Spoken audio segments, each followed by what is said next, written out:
बोलो बृहस्पति देव भगवान की जय।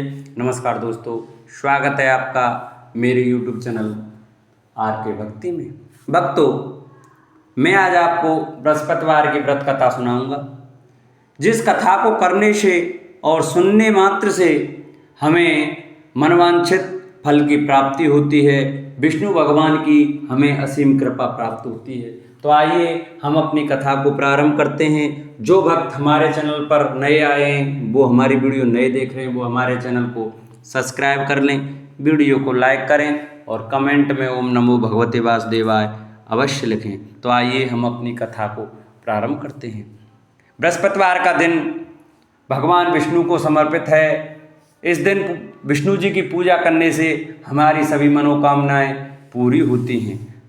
भारतवर्ष में एक प्रतापी और दानी राजा राज्य करता था। वह नित्य गरीबों और ब्राह्मणों की सहायता करता था। यह बात उसकी रानी को अच्छी नहीं लगती। वह ना ही गरीबों को दान देती, ना ही भगवान की पूजा करती, और राजा को भी दान देने से मना किया करती। एक दिन राजा शिकार खेलने वन को गए हुए थे, तो रानी महल में अकेली थी। उसी समय बृहस्पति देव साधु वेश में राजा के महल में भिक्षा के लिए गए और भिक्षा मांगी। रानी ने भिक्षा देने से इनकार किया और कहा, हे साधु महाराज, मैं तो दान पुण्य से तंग आ गई हूँ। मेरा पति सारा धन लुटाते रहते हैं। मेरी इच्छा है कि हमारा धन नष्ट हो जाए, फिर न रहेगा बांस, न बजेगी बांसुरी। साधु ने कहा, देवी तुम तो बड़ी विचित्र हो। धन संतान तो सभी चाहते हैं, पुत्र और लक्ष्मी तो पापी के घर भी होने चाहिए। यदि तुम्हारे पास अधिक धन है तो भूखों को भोजन दो, प्यासों के लिए प्याऊल बनवाओ, मुसाफिरों के लिए धर्मशाला खुलवाओ। जो निर्धन अपनी कुंवारी कन्याओं का विवाह नहीं कर सकते, उनका विवाह करा दो। ऐसे और कई काम हैं जिनके करने से तुम्हारा यश लोक परलोक में फैलेगा। परंतु रानी पर उपदेश का कोई प्रभाव न पड़ा। वह बोली, महाराज आप मुझे कुछ न समझाएं। मैं ऐसा धन नहीं चाहती जो हर जगह बांटती फिरूं। साधु ने उत्तर दिया, यदि तुम्हारी ऐसी इच्छा है तो तथास्तु। तुम ऐसा करना कि बृहस्पतिवार को घर लीपकर पीली मिट्टी से अपना सिर धोकर स्नान करना, भट्टी चढ़ाकर कपड़े धोना। ऐसा करने से आपका सारा धन नष्ट हो जाएगा। इतना कहकर वह साधु महाराज वहां से अलोप हो गए।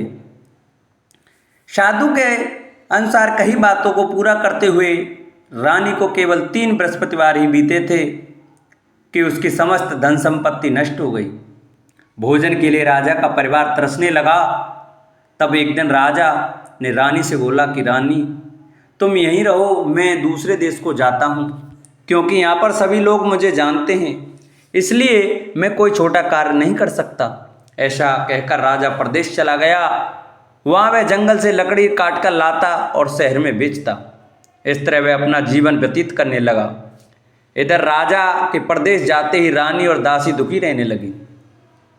एक बार जब रानी और दासी को 7 दिन तक बिना भोजन के रहना पड़ा, तो रानी ने अपनी दासी से कहा, हे दासी, पास ही के नगर में मेरी बहन रहती है, वह बड़ी धनवान है, तू उसके पास जा और कुछ ले आ, ताकि थोड़ी बहुत गुजर बसर हो जाए। दासी रानी की बहन के पास गई। उस दिन गुरुवार था और रानी की बहन उस समय बृहस्पतिवार की व्रत कथा सुन रही थी। दासी ने रानी की बहन को अपनी रानी का संदेश दिया, लेकिन रानी की बड़ी बहन ने कोई उत्तर नहीं दिया।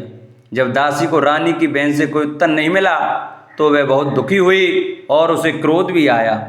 दासी ने वापस आकर रानी को सारी बात बता दी। सुनकर रानी ने अपने भाग्य को कोसा। उधर रानी की बहन ने सोचा कि मेरी बहन की दासी आई थी, परंतु उससे मैं नहीं बोली, इससे वह बहुत दुखी हुई होगी। कथा सुनकर और पूजन समाप्त करके वह अपनी बहन के घर आई और कहने लगी, हे बहन, मैं बृहस्पतिवार का व्रत कर रही थी, तुम्हारी दासी मेरे घर आई थी, परंतु जब तक कथा होती है तब तक ना तो उठते हैं और ना ही बोलते हैं, इसलिए मैं नहीं बोली। कहो दासी क्यों गई थी? रानी बोली, बहन तुमसे क्या छिपाऊं, हमारे घर में खाने तक को अनाज नहीं था। ऐसा कहते कहते रानी की आंखें भर आईं। उसने दासी समेत पिछले 7 दिनों से भूखे रहने तक की बात अपनी बहन को विस्तार पूर्वक सुना दी। रानी की बहन बोली, देखो बहन, भगवान बृहस्पति देव सबकी मनोकामना को पूर्ण करते हैं। देखो शायद तुम्हारे घर में अनाज रखा हो। पहले तो रानी को विश्वास नहीं हुआ। वह बहन के आग्रह पर उसने अपनी दासी को अंदर भेजा तो उसे सचमुच अनाज से भरा एक घड़ा मिला।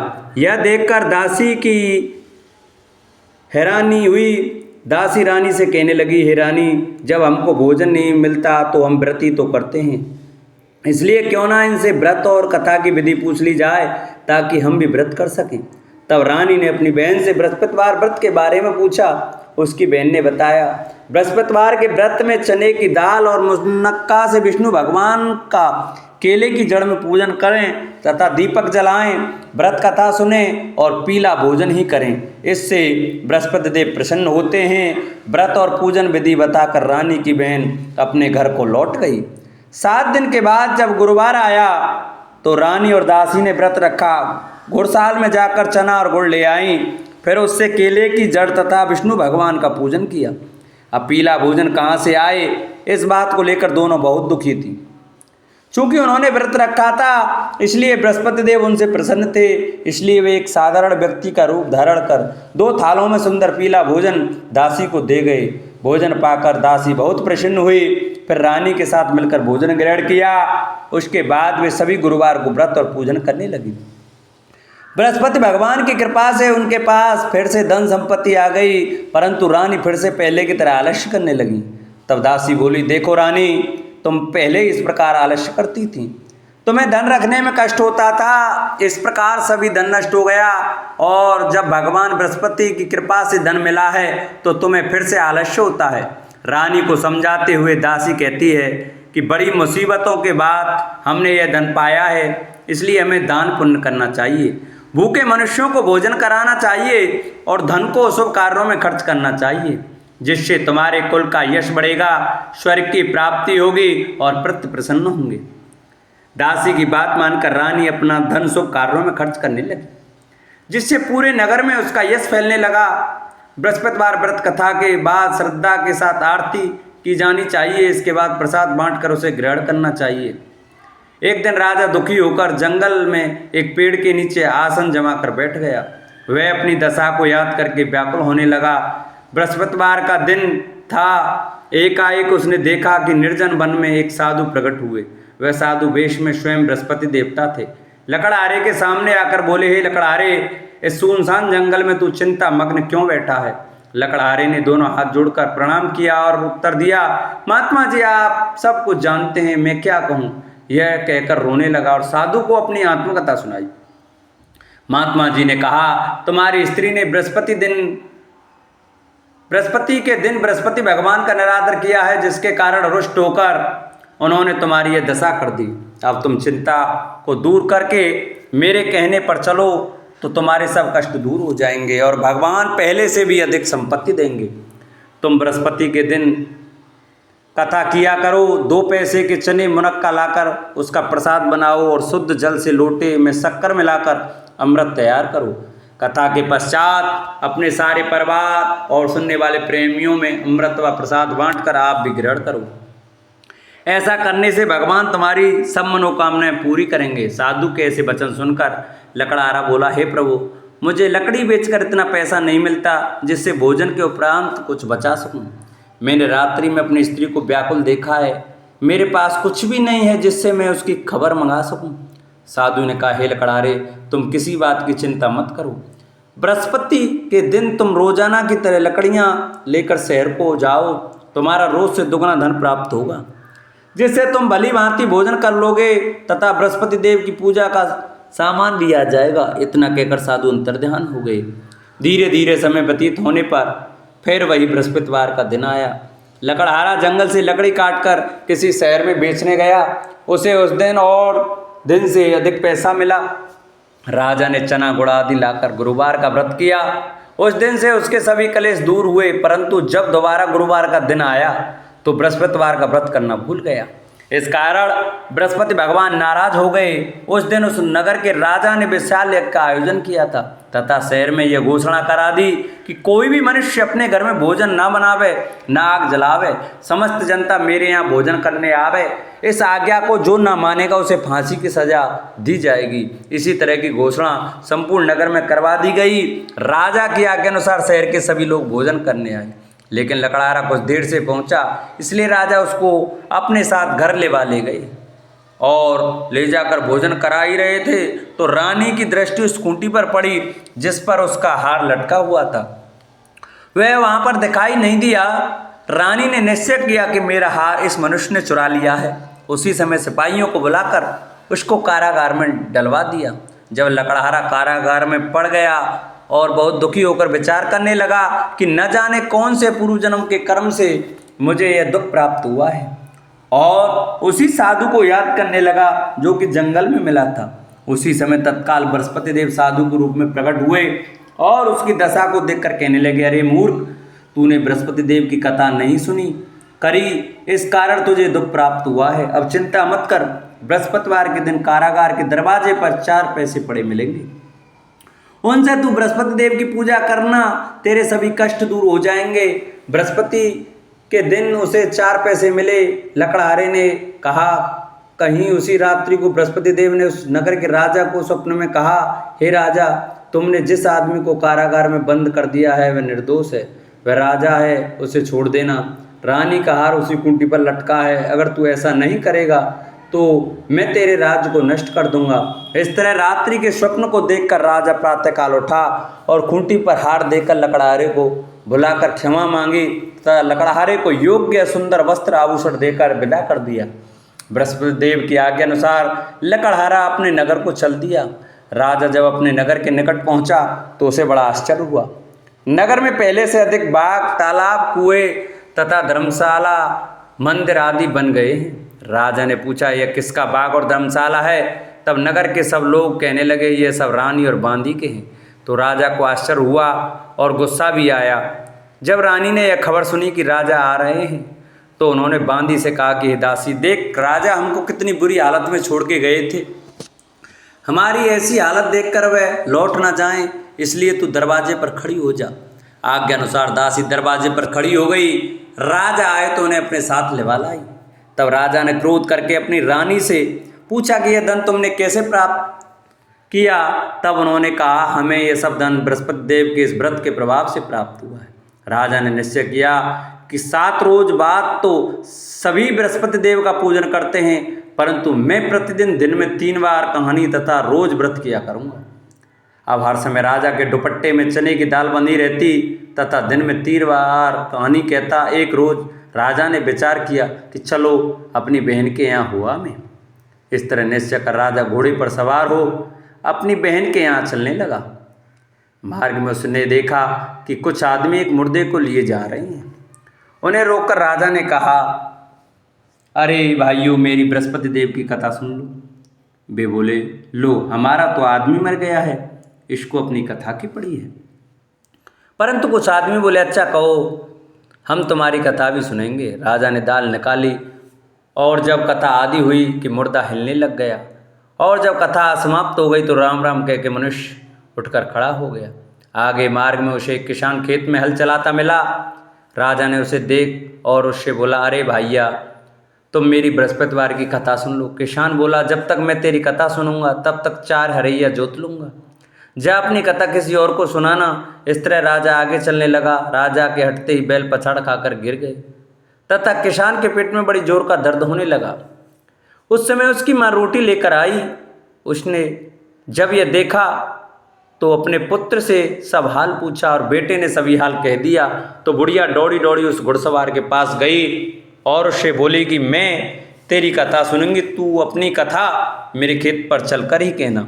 राजा ने बुढ़िया के खेत पर जाकर कथा कही, जिसके सुनते ही वे बैल उठ खड़े हुए तथा किसान के पेट का दर्द भी बंद हो गया। राजा अपनी बहन के घर पहुंचा। बहन ने भाई की खूब मेहमानी की। दूसरे रोज प्रातःकाल राजा जागा तो वह देखने लगा कि सब लोग भोजन कर रहे हैं। राजा ने अपनी बहन से कहा, ऐसा कोई मनुष्य है जिसने भोजन नहीं किया हो? मेरी बृहस्पतिवार की कथा सुन ले। बहन बोली, हे भैया, यह देश ऐसा ही है कि पहले यहाँ लोग भोजन करते हैं, बाद में अन्य काम करते हैं। अगर कोई पड़ोस में हो तो देखाऊं। वह ऐसा कहकर देखने चली गई, परंतु उसे कोई व्यक्ति नहीं मिला जिसने भोजन ना किया हो। अतः वह एक कुम्हार के घर गई जिसका लड़का बीमार था। उसे मालूम हुआ कि उसके यहाँ 3 रोज से किसी ने भोजन नहीं किया है। रानी ने अपने भाई की कथा सुनने के लिए कुम्हार से कहा। वह तैयार हो गया। राजा ने जाकर बृहस्पतिवार की कथा कही, जिसको सुनकर उसका लड़का ठीक हो गया। अब तो राजा की प्रशंसा होने लगी। एक रोज राजा ने अपनी बहन से कहा कि हे बहन, हम अपने घर को जाएंगे, तुम भी तैयार हो जाओ। राजा की बहन ने अपनी सास से कहा। सास ने कहा, चली जा, परंतु अपने लड़के को मत ले जाना, क्योंकि तेरे भाई के कोई औलाद नहीं है। बहन ने अपने भैया से कहा, हे भैया, मैं तो चलूंगी, पर कोई बालक नहीं जाएगा। राजा बोला, जब कोई बालक नहीं चलेगा तब तुम भी क्या करोगी। बड़े दुखी मन से राजा अपने नगर को लौट आया। राजा ने अपनी रानी से कहा, वह निर्वंशी है, हमारा मुख देखने का धर्म नहीं है और कुछ भोजन आदि नहीं किया। रानी बोली, हे प्रभु, बृहस्पति देव ने हमें सब कुछ दिया है, वह हमें औलाद अवश्य देंगे। उसी रात को बृहस्पति देव ने राजा से स्वप्न में कहा, हे राजा, उठ, सभी सोच त्याग दे, तेरी रानी गर्भ से है। राजा की यह बात सुनकर बड़ी खुशी हुई। 9वें महीने में उसके गर्भ से एक सुंदर पुत्र पैदा हुआ। तब राजा बोला, हे रानी, स्त्री बिना भोजन के रह सकती है, पर बिना कहे नहीं रह सकती। जब मेरी बहन आवे तुम उनसे कुछ कहना मत। रानी ने सुनकर हाँ कर दिया। जब राजा की बहन ने यह शुभ समाचार सुना तो वह बहुत खुश हुई तथा बधाई लेकर अपने भाई के यहाँ आई। तभी रानी ने कहा, घोड़ा चढ़कर तो नहीं आई, गधा चढ़ी आई। राजा की बहन बोली, भाभी, मैं इस प्रकार न कहती तो तुम्हें औलाद कैसे मिलती। बृहस्पति देव ऐसे ही हैं, जैसी जिनकी मन में कामना है सभी को पूर्ण करते हैं। जो सद्भावना पूर्वक बृहस्पतिवार का व्रत करते हैं एवं कथा पढ़ता अथवा सुनता है, दूसरों को सुनाता है, बृहस्पति भगवान उनकी सभी मनोकामना पूरी करते हैं। भगवान बृहस्पति सदैव रक्षा करते हैं। संसार में जो मनुष्य सद्भावना से भगवान जी का पूजन व्रत सच्चे हृदय से करते हैं तो उनकी सभी मनोकामना पूर्ण करते हैं। जैसी सच्ची भावना से रानी और राजा ने उनकी कथा का गुणगान किया तो उनकी सभी इच्छाएं बृहस्पति देव जी ने पूरी की थीं। इसलिए पूर्ण कथा सुनने के बाद प्रसाद लेकर जाना चाहिए। हृदय से उसका मनन करते हुए जयकारा बोलना चाहिए। बोलो बृहस्पति देव भगवान की जय। प्राचीन काल में एक ब्राह्मण रहता था। वह बहुत निर्धन था। उसके कोई संतान न थी। उसकी स्त्री बहुत मलिनता के साथ रहती थी। वह स्नान न करती, किसी देवता का पूजन न करती। इससे ब्राह्मण देवता बड़े दुखी थे। बेचारे बहुत कुछ कहते थे, किंतु उसका कुछ परिणाम न निकला। भगवान की कृपा से ब्राह्मण की स्त्री के कन्या रूपी रत्न पैदा हुआ। कन्या बड़ी होने पर प्रातः स्नान करके विष्णु भगवान का जाप व बृहस्पतिवार का व्रत करने लगी। अपने पूजन पाठ को समाप्त करके विद्यालय जाती तो अपनी मुट्ठी में जौ भर के ले जाती और पाठशाला के मार्ग में डालती जाती। तब ये जौ स्वर्ण के हो जाते। लौटते समय उनको बीन कर घर ले आती। एक दिन वह बालिका सूप से सोने के जौ को फटक कर साफ कर रही थी कि उसके पिता ने देख लिया और कहा, हे बेटी, सोने के जौ के लिए सोने का सूप होना चाहिए। दूसरे दिन बृहस्पतिवार था। इस कन्या ने व्रत रखा और बृहस्पति देव से प्रार्थना करके कहा, मैंने आपकी पूजा सच्चे मन से की हो तो मेरे लिए सोने का सूप दे दो। बृहस्पति देव ने उसकी प्रार्थना स्वीकार कर ली। रोजाना की तरह वह कन्या जौ फैलाती हुई जाने लगी। जब लौटकर जौ बीन रही थी तो बृहस्पति देव की कृपा से सोने का सूप मिला। उसे वह घर ले आई और उसमें जौ साफ करने लगी, परंतु उसकी माँ का वही ढंग रहा। एक दिन की बात है कि वह कन्या सोने के सूप में जौ साफ कर रही थी। उस समय उस शहर का राजपुत्र वहाँ से होकर निकला।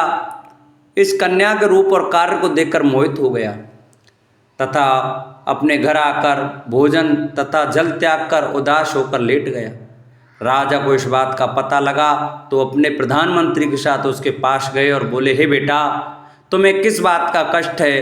किसी ने अपमान किया है अथवा और कारण हो सो कहो, मैं वही कार्य करूँगा जिससे तुम्हें प्रसन्नता हो। अपने पिता की राजकुमार ने बातें सुनी तो वह बोला, मुझे आपकी कृपा से किसी बात का दुख नहीं है, किसी ने मेरा अपमान नहीं किया है, परंतु मैं उस लड़की से विवाह करना चाहता हूँ जो सोने के सूप में जौ साफ कर रही थी। यह सुनकर राजा आश्चर्य में पड़ गया और बोला, हे बेटा, इस तरह की कन्या का पता तुम ही लगाओ, मैं उसके साथ तेरा विवाह अवश्य ही करा दूंगा। राजकुमार ने उस लड़की के घर का पता बताया। तब मंत्री उस लड़की के घर गए और ब्राह्मण देवता को सभी हाल बतलाया। ब्राह्मण देवता राजकुमार के साथ अपनी कन्या का विवाह करने के लिए तैयार हो गए तथा विधि विधान के अनुसार कन्या का विवाह राजकुमार के साथ हो गया। कन्या के घर से जाते ही पहले की भांति उस ब्राह्मण देवता के घर में गरीबी का निवास हो गया। अब भोजन के लिए भी अन्न बड़ी मुश्किल से मिलता था। एक दिन दुखी होकर ब्राह्मण देवता अपनी पुत्री के पास गए। बेटी ने पिता की दुखी अवस्था को देखा और अपनी माँ का हाल पूछा। तब ब्राह्मण ने सभी हाल कहा। कन्या ने बहुत सा धन देकर अपने पिता को विदा कर दिया। इस तरह ब्राह्मण का कुछ समय सुखपूर्वक व्यतीत हुआ। कुछ दिन बाद फिर वही हाल हो गया। ब्राह्मण फिर अपनी कन्या के यहाँ गया और सारा हाल कहा तो लड़की बोली, हे पिताजी, आप माताजी को यहाँ लेवा लाओ, मैं उसे विधि बता दूंगी जिससे गरीबी दूर हो जाए। वह ब्राह्मण देवता अपनी स्त्री को साथ लेकर पहुँचे तो अपनी माँ को समझाने लगी, हे माँ, तुम प्रातःकाल स्नान आदि करके विष्णु भगवान का पूजन करो तो सब दरिद्रता दूर हो जाएगी। परंतु उसकी मांग ने एक भी बात नहीं मानी और प्रातःकाल उठकर अपनी पुत्री के बच्चों के झूठन को खा लिया। इससे उसकी पुत्री को बहुत गुस्सा आया और एक रात को कोठरी में सभी सामान निकाल दिया और अपनी माँ को उसमें बंद कर दिया। प्रातःकाल उसे निकाला तथा स्नान आदि करा के पाठ करवाया तो उसकी माँ की बुद्धि ठीक हो गई और फिर प्रत्येक बृहस्पतिवार को व्रत रखने लगी। इस व्रत के प्रभाव से उसके माँ बाप बहुत ही धनवान और पुत्रवान हो गए और बृहस्पति जी के प्रभाव से इस श्लोक में सुख भोग कर स्वर्ग को प्राप्त हुए।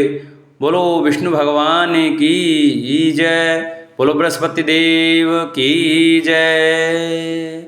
ओम जय जगदीश हरे, स्वामी जय जगदीश हरे। भक्त जनों के संकट, दास जनों के अवगुण, बंसी वाला दूर करे। ओम जय जगदीश हरे। जो ध्यावे फल पावे, दुख विन से मन का, स्वामी दुख विन से मन का। सुख संपत्ति घर आवे, श्याम सुंदर घर आवे, कष्ट मिटे तन का। ओम जय जगदीश हरे। मात पिता तुम मेरे, शरण गहूँ में किसकी, स्वामी शरण गहूँ में किसकी। तुम विन और न दूजा, प्रभु विन और न दूजा, आस करूँ मैं जिसकी। ओम जय जगदीश हरे।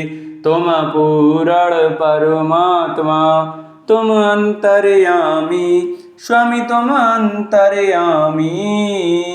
पार ब्रह्म परमेश्वर, जगत पिता परमेश्वर, तुम सबके स्वामी। ओम जय जगदीश हरे। तुम करुणा के सागर, तुम पालन करता, स्वामी तुम रक्षा करता। मैं मूरख खल कामी, मैं सेवक तुम स्वामी, कृपा करो हरता। ओम जय जगदीश हरे। तुम हो एक अगोचर, सबके प्राणपति, स्वामी सबके प्राणपति। किस विध मिलूं दया में, किस विध मिलूं कृपा में, तुमको मैं कुमति। ओम जय जगदीश हरे। दीन बंधु दुख हरता, ठाकुर तुम मेरे, स्वामी तुम रक्षक मेरे। अपने हाथ उठाओ, अपने शरण लगाओ, द्वार पड़ा में तेरे। ओम जय जगदीश हरे। विषय विकार मिटाओ, पाप हरो देवा, स्वामी कष्ट हरो देवा। श्रद्धा भक्ति बढ़ाओ, श्रद्धा प्रेम बढ़ाओ, संतन की सेवा। ओम जय जगदीश हरे। तन मन धन सब कुछ है तेरा, स्वामी सब कुछ है तेरा।